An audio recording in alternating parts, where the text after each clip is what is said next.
What's going on, guys? Welcome back to the KBR Sports YouTube channel, the best sports YouTube channel here on the platform, guys. Thanks for tuning into today's KBR Sports video. Of course, I'm a little bummed. You can see my attire. It's no secret what team I align my allegiances for. It's no secret at all. And after what just transpired in Game 5, your boy's a little hurt. Your boy's worried, without a doubt. But guys, before we jump into talking about Game 5 of the NBA Finals, make sure you guys are subscribed to the KBR Sports YouTube channel. Make sure you guys leave a like on this video, as well as making sure you comment down below on this video so that way you can let me know your thoughts about Game 5 and reaction to Game 5. And of course, make sure you don't forget to hit the notification bell so you don't miss any future videos, as well as subscribing to the KBR Sports Podcast also. But yeah, man, let's jump into this. Is just a Game 5 reaction. My immediate reaction to Game 5, I am still feeling the sting of it all. Obviously, me being a Lakers fan, wanted the Lakers to be able to pull it out in the Mamba jerseys. I was so hard-pressed for them to do so, and I wore the Kobe shirt. And this is funny enough, this is a shirt I got from Kobe's last game. So, yeah, I wanted them to be able to pull it out so bad, but this was a game that the Heat definitely deserved to win. And funny enough, for me as a Lakers fan to be saying that, but the Heat deserved to win this game by a mile because of the fact of the amount of mistakes the Lakers made, and it was just so bad, the compiling of mistakes that continue to happen throughout the game. But the number one takeaway from this game, guys, is that Jimmy Butler, without a doubt, superstar. I think you can put Jimmy Butler on that top tier of guys, whether it be LeBron. He's not on the same level as LeBron per se, but when I say top tier guys, the kind of guys that you would want to be the centerpiece of a championship team. Because when we're talking about superstars, like the kind of performance Jimmy Butler just put on, guys, 35 points, 12 rebounds, 11 assists, 5 steals, 1 block. He was 11 of 19 from the floor, 1 of 3 from 3, and 12 of 12 free throws.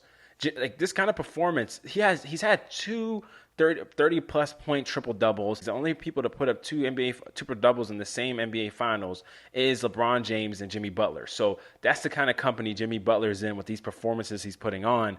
And the kind of shots that you see Jimmy Butler's hitting, the clutch moments. I mean, Jimmy Butler, he's hitting these step back twos, these step back mid range jumpers, and he's showing that the mid range game is not dead by any means. Like he's not doing this type of damage. Like I said, he was one of 3 from deep. So all this damage he's doing is from the free throw line and from mid range and in the paint. For all those stat nerds that say the mid range game is out of basketball, no, it obviously is still in the game of basketball. And I loved what the Heat were doing to get Jimmy Butler better looks, because they pretty much every action they were running with Jimmy Butler was an action to get Jimmy Butler moving, have Jimmy Butler setting the screens instead of somebody else setting the screens for Jimmy Butler. That's a lot of what the Heat were doing in terms of having him set the screen for a person, and then he would pop, he would roll, or whatever the case might be. So that way they don't always have the action result with Anthony Davis on Jimmy Butler, which is a very smart way to be able to kind of, because the Lakers can counteract. If you're going to run Jimmy Butler over multiple screens, Anthony Davis is going to sag on that a lot of the time and try and stick with Jimmy Butler in those scenarios. But because they switched it up to have Jimmy Butler setting the screen, now Anthony Davis is forced to have to adhere to whoever it is that's setting the screens, particularly if it's someone like Tyler Hero or if it's someone like Duncan Robinson or whatever that case in that scenario, because those guys are lethal deep shooter. So you have to play up on those screens. So it gets Jimmy Butler some freedom when he's setting those screens. And Jimmy Butler was just relentless, man. Like he was attacking the rim all night. He was just going at the Lakers' interior defense. He was challenging any person that he could.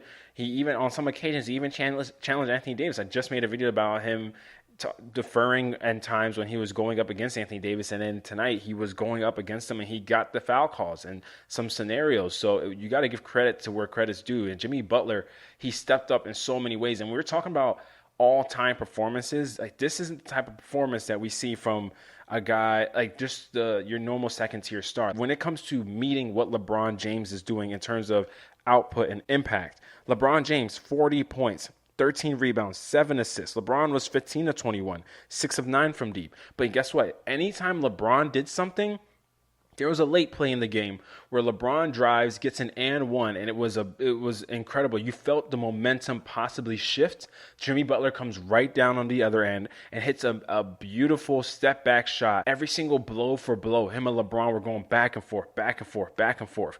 And most times when a guy can step up for you, and there was a key point, something that Mark Jackson had said during the game. Mark Jackson says, "Oh, this is the point where those stars that step up, those are the super duper stars. When the game gets tight and the defenses get lock up more, because that's when the Lakers made their run." And he was saying, like, this is where you need your star to really step up. Jimmy Butler took over.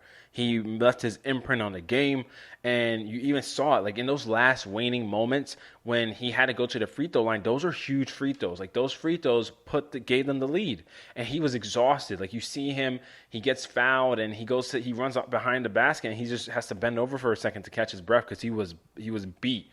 And I just don't know, like when we're looking at Jimmy, even his career resume, because that's all that people have judged Jimmy Butler by, including myself. I'm not trying to act like I'm excluded from this, but when we're talking about Jimmy Butler, 3-time All-NBA player, 4-time All-Defensive Team. He's a 2014-15 Most Improved Player, 5-time All-Star. So when we're talking about his resume, it's not like his resume isn't an astute resume, but I guess in terms of just the overall numbers, maybe it doesn't jump off the board as much as it does someone like LeBron James, Kevin Durant, Kawhi Leonard, Luka Doncic, those kind of guys. But Jimmy Butler, I mean, he made all NBA 3 times, like I said, and each time he made a third team.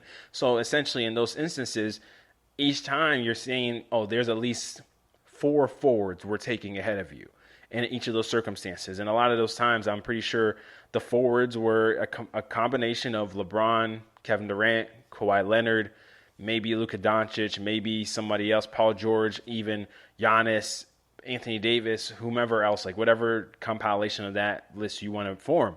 And now, how do we talk about the best players in the NBA, right? Like when we're talking about who's really the creme of the creme, this is the moment where you prove it. I can truthfully say I don't think that I could get this kind of performance from Giannis Antetokounmpo.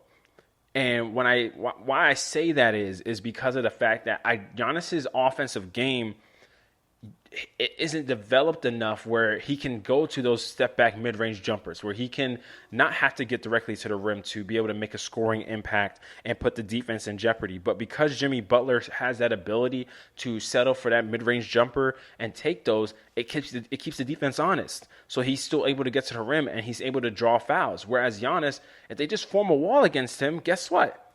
Half of his offensive capacity is limited. And with Jimmy, he still has his jumper to go to, even if it is mid-range jumpers. So those are things that you look at, and I'm just like, okay, well, Jimmy's stepping up on the biggest stage. Giannis still hasn't done that. And when we're talking about best players in the league, like obviously, you give the respect to the guys that are the champions that have shown they've done it on this stage before. You don't just knock them off for the most recent person that's doing it. I think that's dumb. I never understood that logic of doing it. Like LeBron's obviously at the creme de la creme.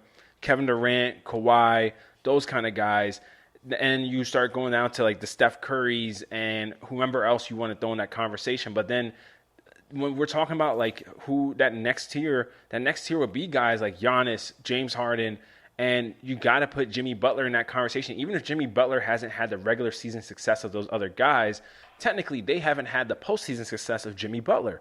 James Harden hasn't been to an NBA Finals as the main anchor of the team. Giannis hasn't been to the NBA Finals as the main anchor of the team. And Jimmy Butler has done that, and he's backed it up in the finals. Like they're down 3-2 right now when me, including myself, like I'm holding myself accountable here. On my podcast, we're already talking about who on the Lakers is going to be the finals MVP.